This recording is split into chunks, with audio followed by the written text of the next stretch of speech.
Thank you for staying with us. It is still the conversation.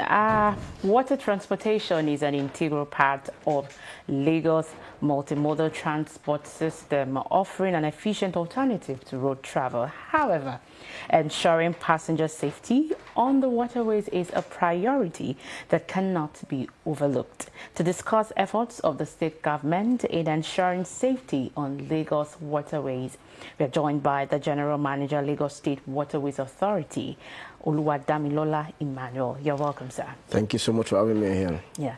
So let's begin. We're talking about water transportation. Now, how significant is water transportation when you look at the overall transport system in Lagos? 15 out of 20 local governments in Lagos are accessible by water. I don't know if that answers the question already. So that tells you the fact that, and being a city surrounded by water, city of aquatic splendor, as we'll call Lagos, it's very, very obvious, and that is the reason why water transportation plays a very critical role in ensuring mobility around our city. And of course, having the fact that there's no traffic on the waterways as well, you can ensure, you get to your destinations on time. However, the state government is not just wanting to develop water transportation in isolation. It's the whole idea of integrated transportation, which leads from the road to the rail and to the waterways. So it's how all these three components come together to ensure that people can move from point A to point B seamlessly. Okay, talking about distance and of course traffic congestion on our roads, have you seen a surge in waterway transport recently? Well, yes, we have, but also no, because it will be good to balance it out. As you know, water transportation is capital intensive. Not only that, largely the current boats are fossil fuel, which means that they're driven, basically they're petrol engines. And as you know what, the price of petrol has obviously caused an increase in ticket prices because formerly, even where you had road transportation, water transportation is twice the amount. So imagine with the increase, that has also sort of increased the fares. So obviously, you have to obviously think about, how people's pockets and of course, what the economy is saying for people to be able to use. So yes, we saw a surge initially, but with the petrol price, didn't really help, which is why the state government is now looking for innovative ways to ensure that, can we also have, just like the way they started to do pilots on the electric buses, can we also begin to have electric boats, or at least hybrid?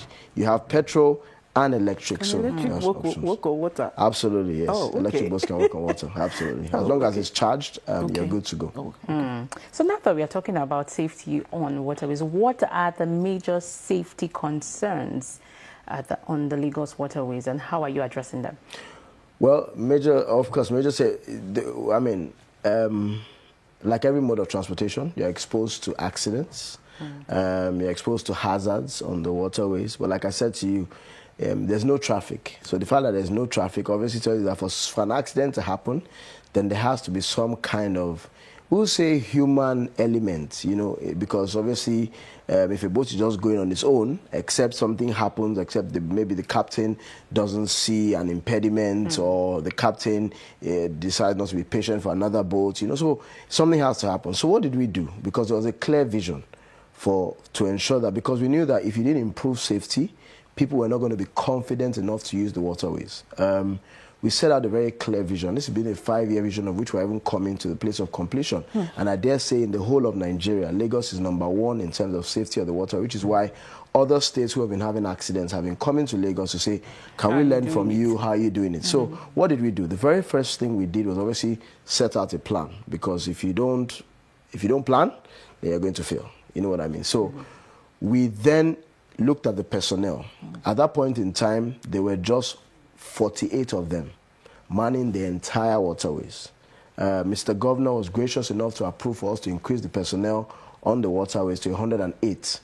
With that, we saw a drastic drop in the amount of accidents, because we are now covering so many areas across the waterways, which, of course, we were not seeing before.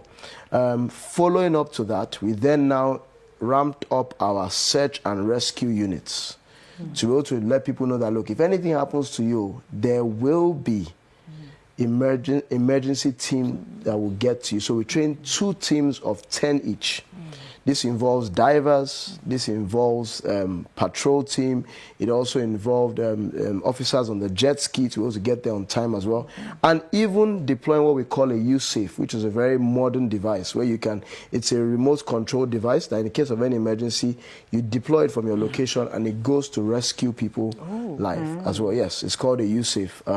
So those two measures, we saw significant amount of accident reducing. So I dare say before you used to have 10 to 12 in a year. As at the last 3 years, we've just seen about 1 or 2. For us, that has been significant, and we really wouldn't get to the point where it's basically 0 accidents on the water, because even the 2 that happened last year, as far as I'm concerned, were just carelessness on the part of the operators, and of course they had to face the full wrath of the law.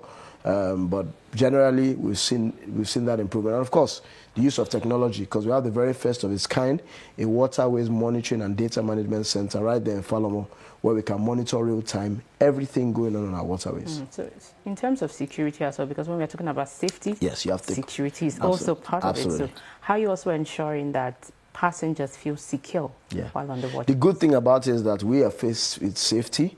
Security is the Navy and the Marine Police complements the activities that we also play in terms of safety.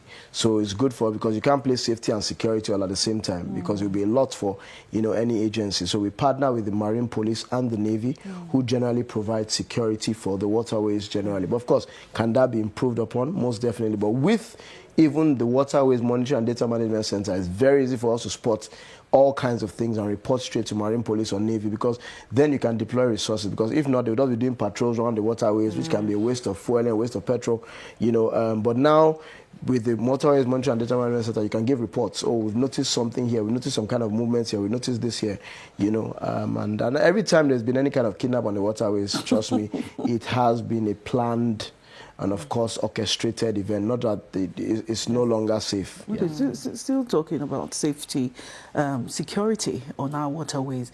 In the past, we noticed that there were boat mishaps which happened at night, and they said they were being warned not to operate at night. Yeah.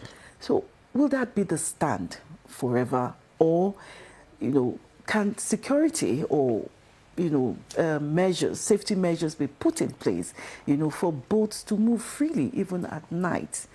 Lagos is constantly evolving, so I don't believe that will be the status of things. I believe very strongly that there will come a time where we can actually allow it. However, we have to ensure, the states will have put necessary measures in place, because you have to make sure the waterways is well lit. Any country where you allow night travel, if the waterway is not well lit, then you can't allow water transport, which will be wrong. So it's still the stand for now, but as you know, it's 7 p.m., right? Yeah, 7 p.m. But you know what it is? People would always test and always want to break the rules. You know what I mean? However, in terms of cruising, for tourism boats, there are certain locations, especially around the island, Ikoyi, VI, Lekki Phase 1, they are allowed to cruise up until 10 p.m., but they have a night permit.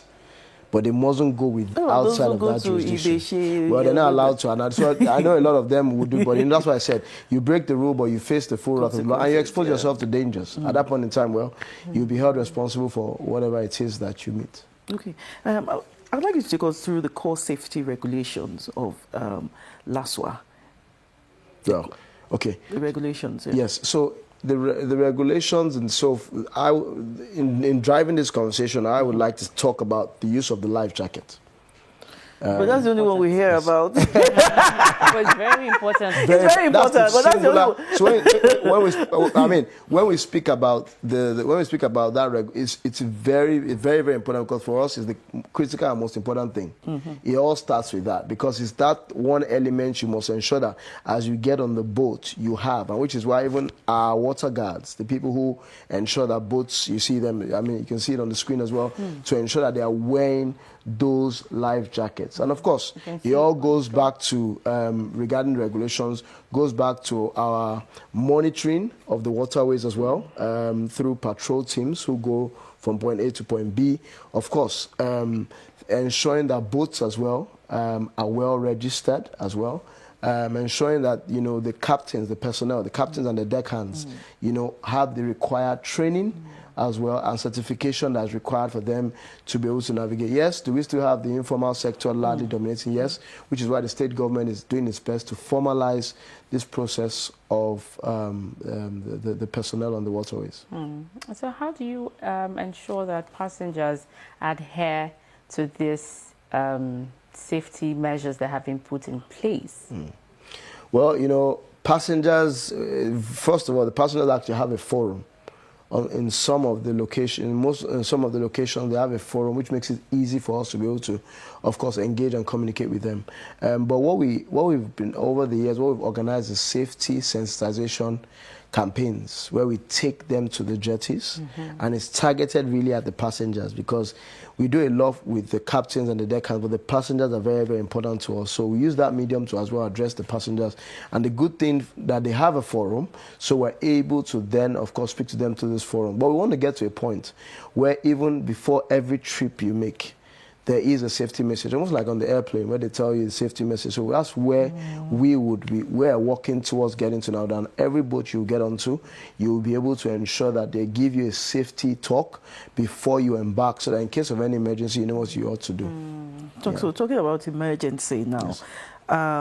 What does the agency, you know, LASWA, have for response, you know, like response mechanisms that are in place in case of emergency? Yeah, so of course we follow through with the state's emergency line 767 or 112, and then when you call, the call is then transferred to us, or you reach us also directly 009-012-988, So of course once you make that call, the next thing is to then, like I mentioned, we have 2 trained teams who are fully search and rescue compliant. We have, not only do you have the personnel, also have the boats and the jet ski, and I also mentioned the USAFE, which obviously are all components of this safety system, and that in case of any emergency, they can get there in the shortest time possible as well. But the good thing about the waterways is that we also work with the locals. A lot of the time you have the fishermen, we also have local divers, who sometimes are the first responders there, and they're already there, but before you know it, we are there to also provide backup. And the waterways is a very, very closely knit community. Whenever there's one incident, you know, there's another boat to support, and Okay, that was the next question. How well do you work with the community? Work well together. Absolutely, work very well together. Are there specific laws or penalties for those who do not want to adhere to the safety measures put in place? Because you have the apart from the state-owned ferries, you also have other people who do their businesses on the water. So what are the penalties for not adhering to the safety measures put in place? Well, you know, of course, different amounts to the penalties, but one of the things that's very clear is that if you are careless with the lives you're holding, they're going to face the full wrath of the law. I mean, 2 years ago, we had a captain who was sentenced to death because he caused the loss of lives of almost 15 people around the Apapa axis. So it can get as high as that. Of course, for not wearing a life jacket as well, there are penalties. For the passenger who does not want to wear the life jacket? I mean, now we don't deal with the passenger, we deal with the operators. But there's going to come a time where we might have to deal with the passenger, because sometimes passengers as well, you know, prove to be stubborn. But it's really the operator, because the truth about it is that on the boat, right, as a captain, you have the right. If a passenger refuses to, then you have the right to tell them, well, you need to come off and come off board. Yeah. So, but it's really the operators that we often hold accountable now. Yeah. Yes. Okay. Recently, there was this collaboration with LASWA. Is it LASWA? No, sorry. What are they called? LOMA. The LOMA. Okay. Sorry, with LOMA. Yes. I'd like you to take us through what the collaboration is on. Is it what LOMA does on land you want them to now do, or what? Are they trained to do that? Yeah. Well, you know, Mr. Governor has always pushed for collaboration among agencies, and it's the use of ensuring that we can all, you know, utilize our resources adequately, which is why the waterways is heavily polluted. Water has no depth of its own. So where's the water coming from? It's coming from land. I dare say that when we stop littering our environment on land, we'll have less waste on our waterways. Some even deliberately pour into the into the waterway because they see it as a dumping ground. See, that's the mindset. So, of course, I know the Ministry of Environment is looking at how to ensure that that task force, is able to catch some culprits in this as well. But that's why we need to partner with LAWMA because of what we've seen. So, a plastic bottle can last up to 100 years on the waterways, and sometimes those plastic bottles and that waste gets clogged up in the engine of boats, and it's also dangerous for the fish because the fish are swallowing all. So some of the fish are eating, maybe they're eating some plastic. Well, that's very, very nice. But so we had to, of course, partner. And the good thing about LAWMA had set up a marine unit because our core competence is to ensure safety of the passengers and operators. This is something that we didn't want to take up on our own as well. Why not look for those who already have the expertise? And the good thing, they set up a marine unit who works at some of our jetties and ensure that they can clear the waste. And of course, they take the recyclables and are ensuring that they're able to recycle the plastics. Okay, because most times, just by the... Yeah, you see a very sorry side. And the thing that immediately you clear it, now you're going to have it it's coming back. It's coming back. Now, what are some of the challenges that LASWA is facing, in ensuring safety on the waterways, and how have you been able to deal with these challenges? Cross-cutting functions with the federal agency. We've had that issue for the longest time possible. Gone to court, came back. But the good thing about it is that we're very focused on the fact that it's all about safety and development of the Lagos State Waterways. So we found ways to work and collaborate. But I think that for us had always been a major issue in the 16 years of LASWA's existence. And we just found a way to say, look, we need to come to the table, work together, because working together, makes us stronger as opposed to, we say when two elephants are fighting, the grass that suffers. So we don't want the grass to suffer, the grass being, of course, the Lagosians and the good people of Lagos State. So that for us has been a culture. And of course, budgetary challenges as well, which will always be the case because there's competing interests in the states. You have to think about it as well. We've seen how even within transportation, the rail has had to pick up, and rail too is capital intensive. So rail and water being capital intensive, something has to sort of give at some point, but which is why there's significant investment coming into the waterways by God's grace this year, starting from this year to the next 4 or 5 years. And we believe very significantly that's going to be a game changer for the waterways. So how well has the agency engaged the public in understanding safety and the waterways? What engagements have you had with the public recently? Well, this is one area that I must say we must do a lot more. But in terms of engaging the public, like I mentioned earlier, we do a lot of safety sensitization programs. And in these programs that then enlighten you about the use of the waterways, the benefits, how safe the waterways is. But this has been at jetties. One of the things we'll now do beyond jetties, now go to bus stops and around the community, but we have always been centered around the jetties. But we know that not everyone is coming to only those who want to use it are coming to the jetties. So, but we also leverage on the times where we have collaboration with either road transportation or rural transportation to go and speak there as well, to the audience there as well. So we use those forums whenever they have their seminars or conferences to speak about water transportation. But generally, we want to now take it beyond there to, the wider community, which is obviously our bus stops and several other places where we can engage. There are some people that will not travel by water. Are you one of Someone them? Is sitting Are you one of them? I have traveled by water once. I don't know if I want to try it again, but maybe I can. I am. But again, how are you also ensuring or building confidence in Lagosians to see that this infrastructure is available for them to use? Well, we believe that it's important things that you see, things that you hear, very important. Which is why we're very, very intentional with the kind of communication that's coming out, even from LASWA, and of course sister agencies as well, to ensure that what people are hearing about the waterways. That's why I said by the time you reel out the numbers of the amount of, few accidents compared to road, showing that, of course, Mr. Governor as well last year commissioned what we call is the Omnibus, which is a more improved version of the kind of boats we've been seeing.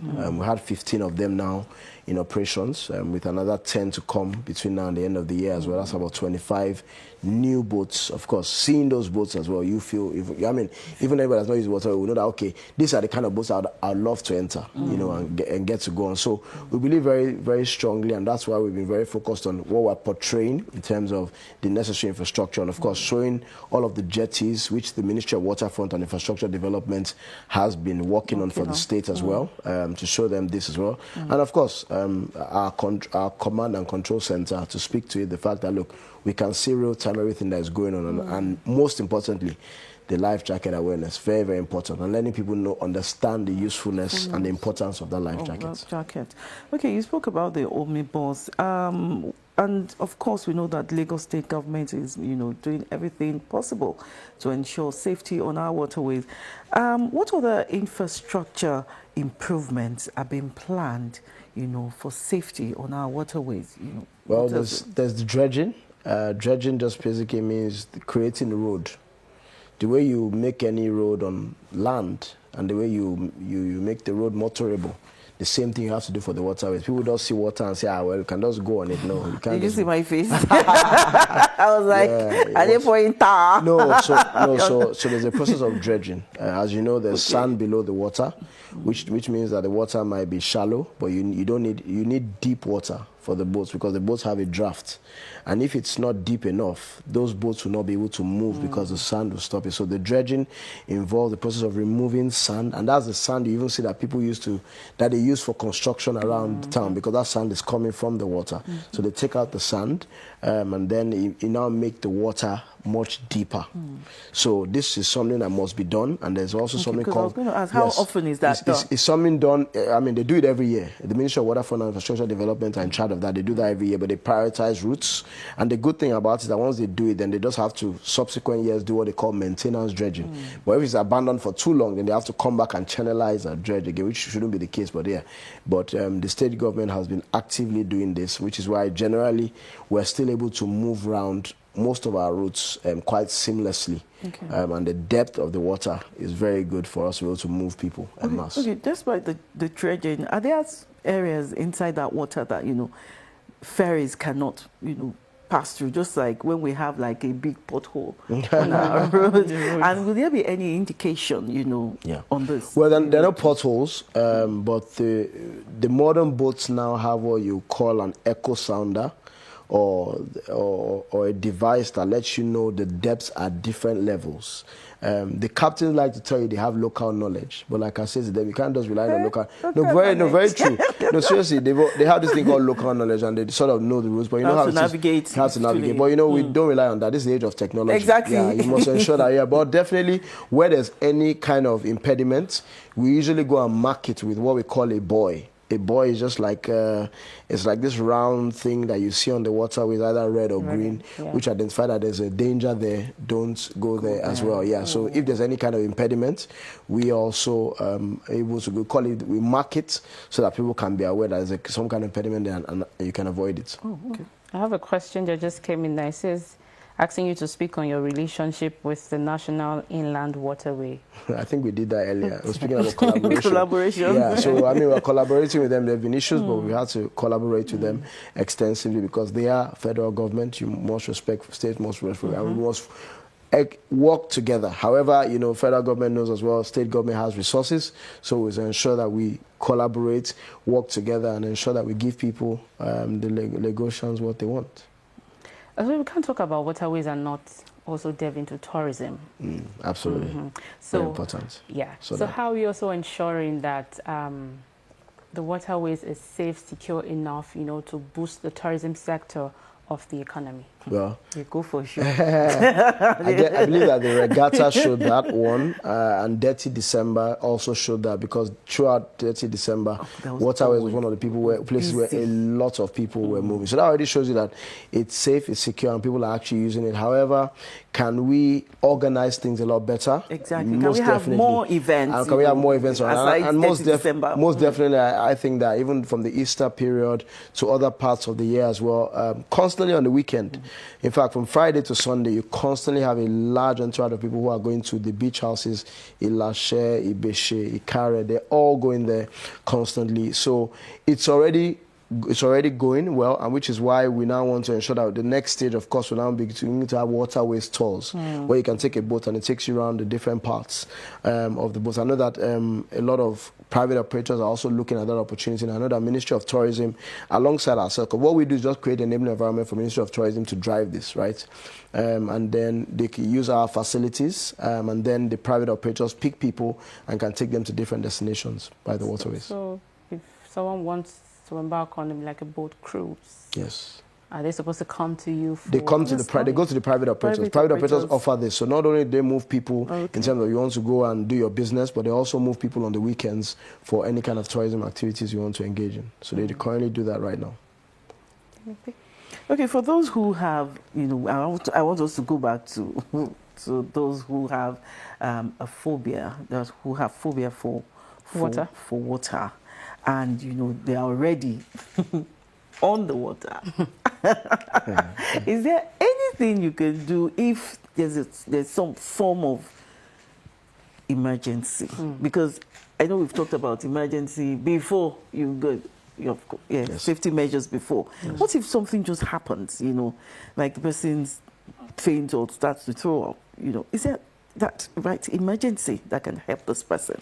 Well, or do we have the first aid in there, or the captain, you know, who can? So to be honest, that's why we said for the captain, part of the training they get not just how to drive the boats, but how to deal with emergency and how to help people cope in times of emergencies. Absolutely one of the things that the captains are trained on. Even for the passengers, when we engage the passengers as well, they are also trained on safety measures to embark upon, which is why I said, you know, the next stage we want to get to is giving people the safety messages even before they embark on trips. We have to definitely get the there are local boats, the informal sector, but we still have to get to that point where they're giving that safety talk of, oh, this is what to do in case of any emergency, not to scare them, but also to give them that sort of comfort that, you know, and that's why I said, look, at the end of the day, the life jacket is very, very important, which is why we've done a lot around. Life jacket. It doesn't stop phobia. It's elevated. And of course, it's to encourage Lagosians, go and learn how to swim. Because I was about to ask, if you don't know how to swim. But you know I can swim. So you can swim. You should have no phobia. For riding on water. I know, that's so, you know, because swimming, you should give you that confidence to be able to use the water, because if you fall in, you know that you will swim. Okay. So for someone who does not know how to swim, no, if you don't have should that person be confident to use? Definitely, because you still have the life jacket and you're still safe. It's just like you're in a swimming pool. So you go to a swimming pool, yes, you know that you can't swim, but at the end of the day, there are areas which I'll stay in because I know that you are held to safety rules of any swimming pool, right? And people go, so same thing to wear your life jacket, you are well safe. But of course, swimming just helps give confidence. Not as if we encourage people to learn, and there's no age you can learn how to swim. If you don't know how to swim, go and learn how to swim. Let's look at the weather now. Yes. So how does the weather, or how do weather conditions affect safety on waterways, and, you know, what precautions can one take? Most definitely. I mean, we've been exploring a partnership, but don't have the partnership with NIMET. NIMET is a national meteorological agency for so they are we were looking at ways to which we can communicate this to operators that these are the weather conditions for this day. You know how they will provide that information. It's something we're exploring. We've had extensive conversations, back and forth meetings as well. But prior to that, at the jetties, once you see that the weather is not favorable, we don't allow all the boats to move. That's part of the responsibilities of the officers there. Where, for example, it's raining heavily, you will not allow any of the boats to move, because obviously visibility, very, very important. A few of the accidents that happened have been caused by the fact that the weather adverse condition, the captains still decided they were going to move, and of course because they couldn't see, you know, they got into trouble. So whenever we send out messages to operators and all the stations that you don't allow the boats move in terms of any adverse weather conditions that may be. Really, it's usually the rains or maybe when it's foggy, and then we don't allow the boats move until it's clear and it's very visible. Okay, sometimes on third mainland page, while driving, I see sometimes that the water is fuller and not so clean. I don't want to call it dirty because you can't call that. It's just has a different color from the normal color you see it. Yeah. And it is not the rain. I'd like you to explain that. It's part of pollution. It's all pollution. So if you pollute here, the water travels and takes. Makes it higher. So is the drainage is empty into the river, so that's what happens as well. But a lot of the times, what you're seeing as high, when the boats are going, the boats will see it as high. You might see it as high. When the boats are going, it doesn't mean that it will drown the boats. No, but in terms of, yes, like does the water level, does it rise and fall? Definitely. Which is why the next phase of even our command and control center is to begin to monitor the tides at different points and be able to let people know what the tides are at the different levels of different parts of the waterways. I'd like you to speak more on that, because I was going to ask how you're leveraging on technology, to also boost confidence of Lagosians on safety on waterways. Well, as you know, there's a cowrie card. That cowrie card you use on the road, use on BRT, use on the rail, and also use on the waterways as well, to ensure there's seamless integration across all the different modes. Beyond that as well, we also have the Waterways Monitoring and Data Management Center, which I've spoken about, which is able to adequately monitor the waterways real time with everything that's going on, and also provide data, because what we have at the water guards, we have an app, and every boat that is berthing at the different jetties and how many passengers, that information is coming back into the control room, so we can begin to generate and of course store that data for us as well. So in terms of data management and being able to help even government make informed decisions, because we now know how many people are moving towards this location. We've seen a rise in this place, and this is important that we look at the facilities there as well. So all of that is helping us be able to plan, be able to effectively monitor our waterways, and generally just ensure that the waterways is not only safe, but of course becomes prosperous as well. You've spoken extensively about what the government has done, what the government has done. So what is the role, or what are the rules of the people as well, to also ensure safety on the waterways? Well, their role is still, I would say, is basically stated out for them. The fact that the government has provided the infrastructure, you then of course have personal responsibility as well to ensure that you are safe on the water, and which other better way to ensure that by, look, you have your life jackets and adhere to basic rules and regulations, which is why we said, yes, we're dealing a lot with the operators, but we need to begin to look at the passengers themselves, who sometimes, are causing issues too on the waterways as well, and how they have to know that, look, you're going to face consequences if you don't adhere to the rules and regulations of the waterways as well. So for us, in terms of them, is to, of course, we sensitize them, but also they're aware of the different things that they need to do, basically adhering to the rules and regulations as required. Okay, now as Lagos continues to embrace water transport as a vital alternative for transportation, we have also learned today that strict regulations, enforcement, improved infrastructure, and public awareness are crucial in making our waterways safer. Thank you very much, Oluwadamilola Emmanuel, General Manager, Lagos State Waterways Authority, as we've been speaking on safety on Lagos waterways. Thank you for coming. Thank you so much for having me here. We'll go on a short break. When we come back, the conversation continues.